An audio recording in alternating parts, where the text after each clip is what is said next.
Студиода Лондон, BBC, саламатсыздарбы. Эл алчана спорт жаңылыктары менен тааныштырабыз. Мен Акчулпон Койчиева. Президент Обама 6-чы жолу элге кайрылуусунда Америка экономикалык кризистен чыкты деп айтты. Сөз эркиндиги кысталууда. Афганистанда журналисттерге каршы чабуулдар күчөдү. Австралия өкмөтү жаңыланып туручу энергияны өнүктүрүү каражатын кыскартууда. Шамал кубатын топтогон фермалар эмне болот? АКШ президенти Барак Обама улутка кайрылуу жасап, бир нече жыл созулган финансы кризиси токтоду деп билдирди. Ал эми өлкөнүн тышкы саясаты боюнча сөзүндө Америка санкцияларды жарыялап, Орусиянын Украинадагы агрессиясына чек койду деп айтты. Ал Орусия изоляция калгандыгын белгиледи. Бирок бүгүн Орусиянын тышкы иштер министри Сергей Лавров президент Обаманын кайрылуусун сындап, анын өкүм сүйлөгөнү АКШ дүйнөдө үстөмдүк кылууга умтулганын көрсөтүп турат деди.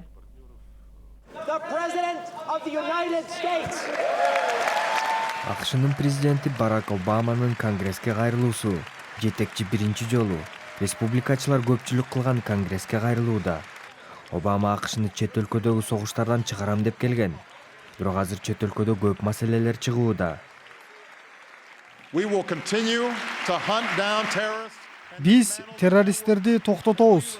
Биздин жана шериктештерибиздин коопсуздугуна коркунуч алып келгендерге жооп кайтарабыз. Тышкы саясатта президент Обама Конгрессти ислам мамлекети тобуна каршы күч колдонууга укук берген чечимди колдоп берүүгө жана Кубага салынган эмбарголорду алып салуу маселесин кароого үндөдү. АКШда болсо Обаманы колдогондордун саны кайрадан өсүүдө.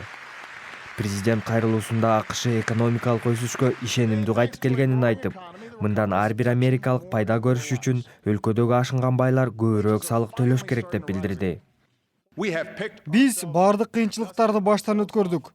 Талыкпай эмгектендик жана Американы кайра куруп чыгуу аракеттерди баштадык. Обаманын сөзү Ак үйдүн өлкөдөгү экономикалык өсүш жанданды деген ишеними өскөнүн көрсөтөт. Андан тышкары, бул президенттин акыркы мөөнөтү болгондуктан Обама чечкиндүү саясат жүргүзө алат. Human Rights Watch уюму Афганистанда журналисттерди өлтүрөбүз деп коркуткан учурлар көбөйдү деп эскертүүдө. Коркутуулар өкмөттөн, шайланган саясатчылардан, өкмөткө ыктаган согушкерлер тараптан келет. Бирок албетте Талибан негизги коркунуч бойдон калууда. Демократия багытын алабыз деген өлкөдө сөз эркиндиги коркунучта, дейт бул уюм. Афганистанда сөз эркиндиги өнүгүүдө. Бул телеберүүдө Афганистандын курал күчтөрүнүн коммуникация боюнча жетекчисине курч суроолор берилип жатат. Бирок бул өлкөдө журналисттер эркин иш жүргүзө алат деп айтууга болбойт. Журналисттерге каршы кылмыштар көп каралбайт. Кылмышкерлер журналисттерди сабап кетиши мүмкүн. Бирок тергөө иштери жүргүзүлбөйт. Акил Мухаммад Викар 2015 жылда курман болгон биринчи жергиликтүү журналист. Аны өткөн аптада Нангар провинциясында атып кетишкен. Эл аралык адам укуктарын коргогон Human Rights Watch уюмунун алгачкы баяндамасында жергиликтүү журналисттер жер басып алуу сыяктуу темаларды козгосо, аларды коркутуп, айрым учурда сабап кетишет деп белгиленет. Алар курч темалардан качышат, өзүн өзү токтотушат. Алар өз коопсуздугун ойлоп, өзүн чектеп калышат. Жергиликтүү журналисттер ар бир сөзүнө чоочулап турат. Коркунуч өкмөт, Талибан же кылмыш чөйрөсүнөн келиши мүмкүн. Активисттер болсо жаңы өкмөттө сөз эркиндиги үчүн күрөшкөн атуулдардын коопсуздугун камсыз кылгыла деп талап коюшууда. Сиздер көрүп жаткан BBC жаңылыктарды улантабыз. 2 апта мурун Парижде исламчылар террордук чабуул жасагандан улам Франция жаңы коопсуздук чараларын жарыялады. Экстремисттерге байкоо салууга кошумча 2,5 миң коопсуздук кызматкери жумшалат. Террорчулукка байланыштуу айыптар менен 4 киши камакка алынган. Париждеги чабуулдарда 17 киши жана чабуул жасаган 3 киши каза тапкан эле. Израилдин полициясы билдиргендей, Тель-Авивде палестиналык тургун автобус аялдамасында 11 кишини бычак менен сайды. Бийликтер муну террор чабуулу деп кароодо. 23 жаштагы чабуулчуну качып барар астында бутка атып камакка алышты. Палестиналык Хамас тобунун өкүлү бул чабуулду кубаттап чыкты. Йеменин президенти Абдраббу Мансур Хади кайда экени тууралуу карама-каршы маалыматтар айтылууда. Айрым расмийлер Хоти көтөрүлүшчүлөрү аны үй камагында кармап турат десе, башкалары ал дали бийликте камакта эмес дешүүдө. Президент Хади тарабынан эч кандай билдирүү жасалган жок. Хоти көтөрүлүшчүлөрү президенттик сарайды жана Санадагы ракеталык базаны ээлеп алышкандыгы айтылууда. Австралиянын Түштүк Австралия штатында электр энергиясынын 40% шамалдын кубатын пайдалануу менен чыгарылат. Шамалды электр үчүн колдонуу боюнча бул штат алдыңкы орунда турат.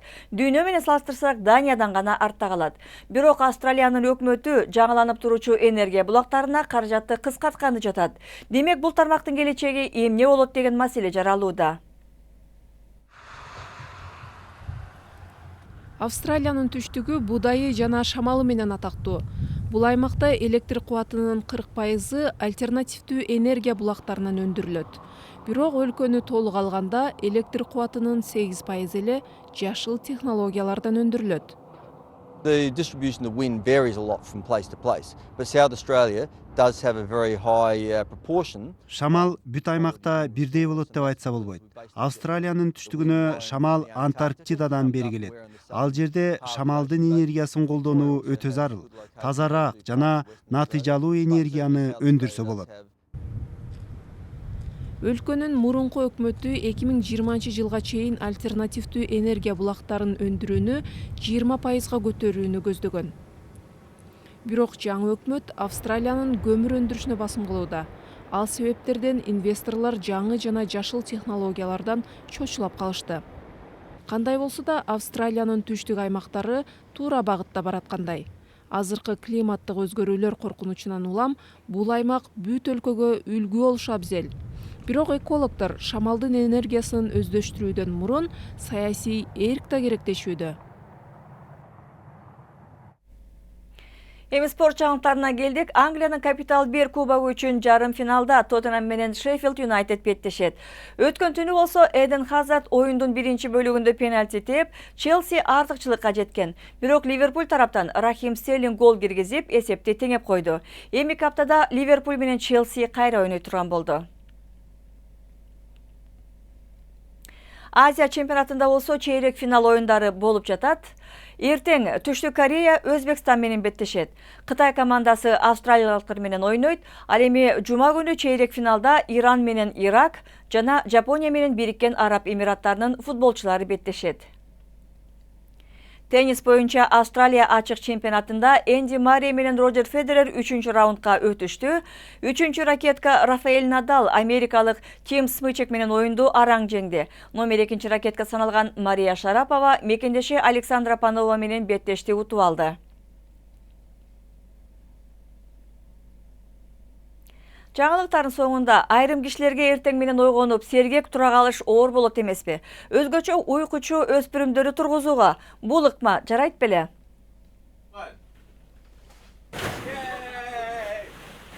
Техаста Райс университетинин студенти өзү окуп чыккан комик китептин каарманын туурап өз бөлмөсүн топторго толтуруп алган.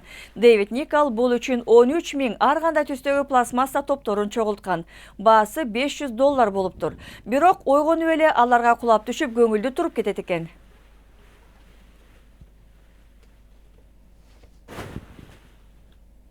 Муну кантип жинайт болду экен, бирок уйкучу болсо айла жок. Биздин интернет сайтыбызда бул жана башка видеолорду таба аласыздар. Дарегибиз bbc-kыргыз.com. Сайтыбыздан жаңылыктарды окуп, радиосу дагы уга аласыздар.